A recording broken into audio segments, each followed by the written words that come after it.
আচ্ছা, এবার দেখো আমরা দুইটা অলরেডি হচ্ছে দুইটা আলাদা আলাদা টাইপের করছি। এবার হচ্ছে আমরা যদি দেখি, এটা হচ্ছে তোমার রাজশাহী বোর্ড হচ্ছে রাজশাহী বোর্ড হচ্ছে 22-এর প্রশ্ন। তো দেখো এই প্রশ্নটা অনেক সুন্দর। দেখো এক একটা আমরা চেষ্টা করতেছি এক একটা সময় এক একটা অঙ্ক করানোর জন্য। দেখো এটা হচ্ছে যে তোমার উপবৃত্ত বলছে এবং বৃত্ত বলছে, এটা অনেক ইন্টারেস্টিং। তার কথা হচ্ছে উপবৃত্ত আছে, বৃত্ত আছে। এবার বলছে যে উপবৃত্ত এবং বৃত্ত দ্বারা আবদ্ধ প্রথম চতুর্ভাগের ক্ষেত্রফল। তোমাকে কিন্তু বলে নাই যে টোটাল চতুর্ভাগ। আমরা যে একটু আগে হচ্ছে করছিলাম কি বলতো, একটু আগের অঙ্কটাতে আমরা প্রথম চতুর্ভাগেরটা বের করে 4 দ্বারা গুণ করছি, কারণ আমাকে পুরাটাতে বলছিল যে আবদ্ধ ক্ষেত্রের ক্ষেত্রফল কত, অর্থাৎ তোমার মানে পুরাটাই যাচ্ছিল। এই জন্য আমরা কি করছি, প্রথম চতুর্ভাগ বের করে 4 দ্বারা গুণ করছি। এবার কি করব, প্রথম চতুর্ভাগে যে মানটা বের করবো ওটাই আমাদের অ্যান্সার হবে। আমি একটু আগে বললাম যে ওইটাতে হচ্ছে কি করবা, প্রথম চতুর্ভাগে বের করে অনেকে ভাববে যে ভাই এটা অ্যান্সার না, ওটা 4 দ্বারা গুণ করে করতে হবে। তা এটাতে কিন্তু তুমি জাস্ট প্রথম চতুর্ভাগে যেটা বের করবা সেটাই কাজ করতে হবে। এখন আসি যে আমরা এটাতে কিভাবে কাজ করব, এটার প্রসিডিউরটা আমরা কিভাবে মানবো। দেখো দুইটা আলাদা, একটা উপবৃত্ত একটা বৃত্ত, দুইটা কিন্তু রেখা না ভাই। একটা উপবৃত্ত একটা রেখা, একটা বৃত্ত একটা রেখা, আমরা পারবো সেম নিয়মে। প্রথমটা 1 নম্বর যে সিকিউটা আমরা করাইছি ওই রকম করে হবে তোমার একটা বৃত্ত, একটা উপবৃত্ত অথবা তোমার অধিবৃত্ত, যাই হোক না কেন একটা রেখার সাথে সেম ভাবে ওইভাবেই হবে। এখন হচ্ছে উপবৃত্ত এবং বৃত্ত হলে কেমনে হবে সেটা দেখবো। আর 2 নম্বরটাতে আমরা দেখাইছি যে হচ্ছে শুধুমাত্র যদি একটা থাকে, অর্থাৎ আমাদের উপবৃত্ত ছিল, ওই একটা উপবৃত্ত থেকে আবদ্ধ ক্ষেত্রফল কেমনে বের করবো সেটা দেখাইছি। এখন আসবো উপবৃত্ত এবং বৃত্ত নিয়ে। তাহলে দেখো প্রথমে আমাদের যে কাজটা করতে হবে, এখানে দেখো দুটো আলাদা আলাদা যেহেতু আছে, সো মাথায় রাখবা। আমি আবার বলি যে আমাদের মেইন থিমটা আসবে কি, প্রথম চতুর্ভাগ বলছে, তাহলে প্রথম চতুর্ভাগ মানে দ্যাট মিনস প্লাস। তোমাকে মেইন থিমটা আগে মনে রাখবে যে হচ্ছে এখানেও কি হবে, যে দেখো যে দুইটা আলাদা আছে, তাহলে এখানে মাথায় রাখবা যে y1 একটা হবে dx আলাদা করে, হ্যাঁ, আর এখানে তো লিমিট থাকবেই, আর এটা কি হবে y2 dx হবে আলাদা করে। তাহলে এর কারণ লিমিট কিন্তু, এবার কথা হচ্ছে যে যাই করো না কেন লিমিট কিন্তু তোমার কখনো সেম হবে না। লিমিট যদি সেম হয় তাহলে তুমি y1 y2 করতে পারো। আবার বলতেছি লিমিট যদি সেম বের করতে পারো তাহলে আলাদা মানে যে একসাথে করতে পারতা, কিন্তু এখানে কখনো লিমিট একই আসবে না। কেন আসবে না সেটা আমি তোমাকে বলতেছি। তোমার প্রথম কাজটা কি বলতো, আমি যদি এখন বৃত্ত প্রথমে আসে উপবৃত্তটা নিয়ে কাজ করতে, উপবৃত্ত x²/16 y²/9 = 1। তুমি আমাকে বলো, আমি যদি চতুর্ভাগের কথা বলি প্রথম চতুর্ভাগ, রাইট? আমরা কি ধরি যে x অক্ষে ধরি, তাহলে x অক্ষে y এর মান 0, তাহলে y0 বসিয়ে, এটা 1 নম্বর সমীকরণ, একে বসিয়ে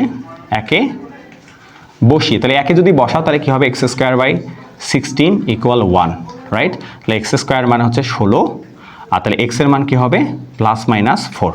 আমরা বলছিলাম +-4 হবে, +-4 মানে তো বুঝো, +-4 মানে কি ভাব, +-4 মানে হচ্ছে 4,0 আর এটা কি -4,0, ঠিক আছে? আমার তো পুরো আবদ্ধ ক্ষেত্রফল কিন্তু লাগবে না, আমার শুধু লাগবে প্রথম চতুর্ভাগ। তাই আমার প্রথম চতুর্ভাগ দেখো, প্রথম চতুর্ভাগ হচ্ছে 0 0, দেখো প্রথম চতুর্ভাগ 0 0 থেকে 4,0, তাহলে আমাদের প্রথম চতুর্ভাগ, অর্থাৎ এটা দেখো এটা প্রথম সমীকরণ, তাহলে এটার প্রথম y এর মানটাও বের করে নাও, আমরা y এর মানটা কিভাবে বের করব, আর বলছিলাম যে y-টাকে রাখবা y9 হচ্ছে 1 - x²/16, ঠিক আছে?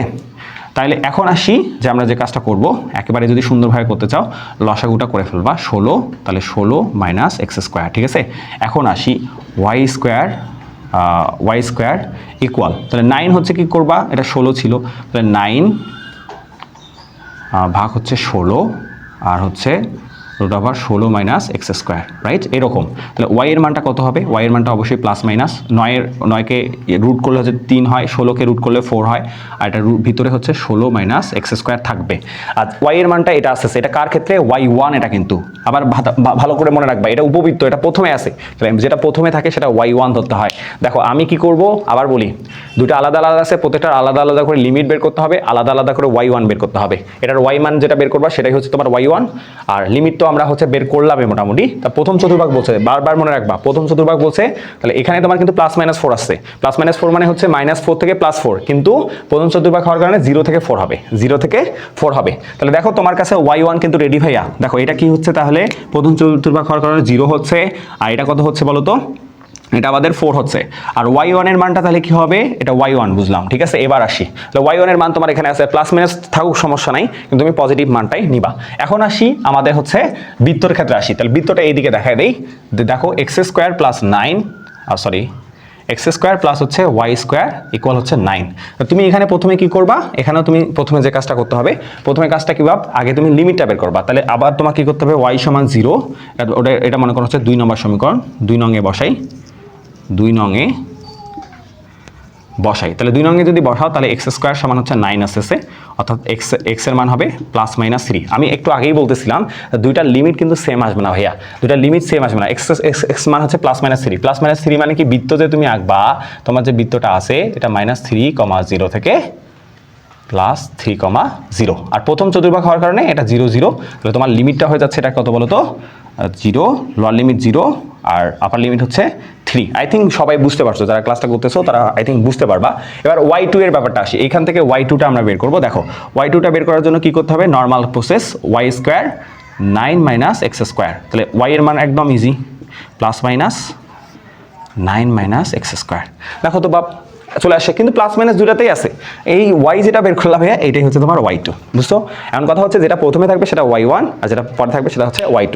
এই যে দেখো আমরা প্রসেসে চলে আসি, এখন আমাদের যে কাজটা করতে হবে বাপ, এই জায়গায় সুন্দর মতো করে আমরা হচ্ছে তোমার লিমিট আমরা বের করছি, আমরা হচ্ছে কি কি ফাংশনও বের করছি, এখন আমাকে জাস্ট হচ্ছে অন্তরীকরণ মানে যোগজীকরণটা করতে হবে। আচ্ছা এবার হচ্ছে আমরা দেখবো যে হচ্ছে আমরা অন্তরীকরণটা মানে যোগজীকরণটা করতে পারি কিনা। বারবার অন্তরীকরণ আসতেছে, দুইটাই হচ্ছে করাচ্ছি তো একসাথেই, এই কারণে। আচ্ছা এবার আসি, দেখো আমাদের কাছে y1 y2 গুলো রেডি, তাহলে y1টা কত ছিল, y1টা কত ছিল আমাদের কাছে, y1টা ছিল হচ্ছে 3/4, রাইট? 3/4 √ হচ্ছে 16 - x² dx, ঠিক আছে? আর এটা কি ছিল আমাদের কাছে, এটা হচ্ছে হচ্ছে √9 - x², আর এটার লিমিট ছিল 0 থেকে 3 dx, ঠিক আছে? দেখো এটা ঠিক আছে। তাহলে ভাইয়া এখন আসি যে এখানে 3/4 আছে, 3/4টাকে বাইর করো, বাইর করার পর 4 0 16x², 4² - x²। ভাইয়া কেন? কারণ আকারে মিলাইতে হবে, হ্যাঁ আকারটা মিলাইতে হবে। এটা তো অলরেডি আকারে তোমার দেওয়া আছে, তাহলে একটু ভিতরে কাজ করবা, 3x² - x² dx। আমি কিন্তু আবার সূত্রটা লিখে দিচ্ছি তোমাদের সুবিধার্থে, যে এটা কোন সূত্রের আকার, সেটা হচ্ছে a² - x² dx ইন্টিগ্রেশন। এটা সূত্রটা হচ্ছে যে এরকম, যে x/2 যা আছে তাই plus a²/2 sin inverse x/a। দেখো প্লাস হচ্ছে c, কিন্তু এটা তো তোমার অনির্দিষ্ট যোগজের ক্ষেত্রে ছিল, কিন্তু এটা তো আমাদের নির্দিষ্ট যোগজ। এই যে জায়গাটা তোমাকে জাস্ট খাটাইতে হবে, তুমি যদি সুন্দরভাবে এই প্রসেসটা বুঝো তাহলে দেখবা যে হয়ে যাবে। এখন জাস্ট আমি সূত্রটা লিখবো, দেখো 3/4 সূত্রটা জাস্ট বসাবো। দেখো কি ছিল বলো তো, x/2 সুন্দরভাবে লিখে ফেললাম, যা ছিল তাই, তাহলে 4a² - x² লিখলাম, প্লাস এরপর a² বলছে, a² অর্থাৎ 4 এর উপর স্কোয়ার, ঠিক আছে? তারপর ভাগ 2, তারপর কি সাইন ইনভার্স x/a, এর মান হচ্ছে কত 4। দেখো এটা আমার সুন্দরভাবে হয়ে গেল, ঠিক আছে? এটা আমার সুন্দরভাবে হয়ে গেল। এরপর কি করব, লিমিটটা বসাই দেব 4 0, তারপর এদিকে মাইনাসের পর হচ্ছে দেখো এটা আমরা কাজ করব, এটাও হচ্ছে সেম ভাবে ওটার মতো সূত্র, x/হচ্ছে 2 যা আছে তাই 3² - x² প্লাস হচ্ছে কি a² অর্থাৎ 3² হচ্ছে 2 সাইন ইনভার্স x/a এর মান কত 3, আকারের সাথে মিলায় দেখো ইনশাল্লাহ হয়ে যাওয়ার কথা 3, আর এখানে হচ্ছে 0। দেখো আমি কিন্তু একদম বসায় ফেলছি ভাইয়া। এখন বসানোর পর তোমার মেইন কাজটা হচ্ছে কি, মানটা হচ্ছে বের করা। আমি যদি এইটাকে এইদিকে মান বের করতে চাই যে 3/4, হ্যাঁ তুমি প্রথমে কাজ করবা কি, যে আগে আপার লিমিটটা বসাইতে হয়। এই দেখো 4, এই 4টা হচ্ছে সবগুলোতে বসাবা, তারপর -0 সবগুলোতে বসাবা, কথা বুঝতে পারছো? তো দেখো যে 4 যদি আমি বসাই তাহলে এটা শূন্য হয়ে যায়, কেন ভাইয়া? 4 × 16 -4 উপর স্কোয়ার করলে 16 হয়, তো এটা হয়ে যাচ্ছে, তাহলে পুরোটা শূন্য হয়ে যাচ্ছে, এই পার্টটা শূন্য হয়ে যাচ্ছে। এইখানে দেখো 16 ভাগ হচ্ছে 2, তাহলে 16 ভাগ 2 করলে কত হয় 8 হয়, আর সাইন ইনভার্স হচ্ছে তোমার 4/4, তাহলে এটা আমাদের 4 বসানো শেষ। এরপর কি করব, মাইনাস বসাতে 0 বসাবো, 0 যখন বসাবো তখন দেখো 0/2, দ্যাট মিনস এটা পুরোটাই 0 হয়ে যাবে, আর এখানে হচ্ছে 0, তাহলে দেখো এটাও কিন্তু তোমার 0, দ্যাট মিনস কারণ আমরা জানি সাইন ইনভার্স 0-র মান হচ্ছে কত 0 ডিগ্রিতেই 0 হয়, তাহলে 0 - 0। একদম বসানো শেষ, ওটা শেষ। এইবার আসি দ্বিতীয় পার্টটা, দ্বিতীয় পার্ট যেটা ছিল, এখানে আগে 3 বসাবো, 3 বসাবো, তাহলে দেখো 3 আচ্ছা দেখো এখানে তোমার এই পুরো প্রথম অংশটা 0 হবে, কেন ভাইয়া?